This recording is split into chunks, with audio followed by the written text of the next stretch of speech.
C'est agenouillé au milieu de ces plantes que Zaimo passe la majeure partie de son temps. Cet amoureux des végétaux a lancé un nouveau concept il y a un an, un dispensaire pour plantes. Ce matin, il chouchoute un citronnier qui a été attaqué par des cochenilles.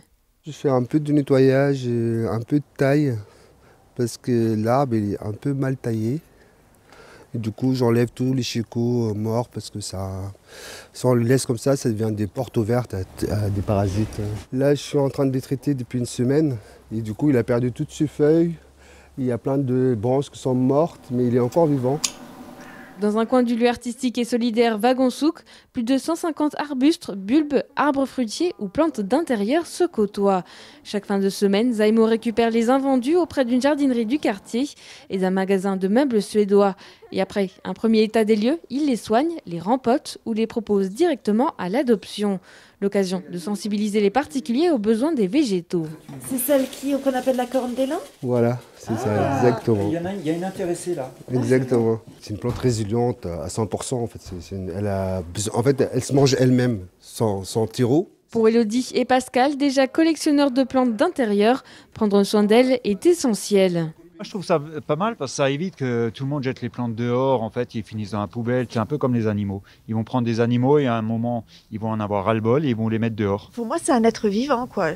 Je leur donne à manger, je leur fais prendre des douches, des bains, quand elles en ont besoin. J'essaye de leur donner la meilleure acclimatation possible, quoi. Le plus proche de leur milieu naturel, je vais essayer de leur reproduire. Pour le côté ludique, Zaimo a mis en place la plante du destin, sorte de roue de la fortune où le hasard décide de quelle plante adopter à prix libre. Et ce mot adopté plutôt qu'acheter n'a pas été choisi au hasard. Dans tous les magasins, que ce soit les jardinières, que ce soit maintenant de plus en plus, on voit des magasins même de bricolage vendent des plantes, mais en fait ils n'ont pas de service d'entretien derrière, ils n'ont pas de pépiniériste derrière. Donc une plante qui a fini par exemple simplement son cycle de floraison, elle considérait qu'elle est plus vendable, elle ne peut plus la mettre dans la rayons, donc et ça leur coûte moins cher en fait de les jeter dans la benne que de le ramener chez les producteurs. Et donc voilà, c'était déjà ça éthiquement, ça ne correspondait pas du tout. En fait, souvent la plante, surtout d'intérieur, elle est considérée comme un objet de décoration.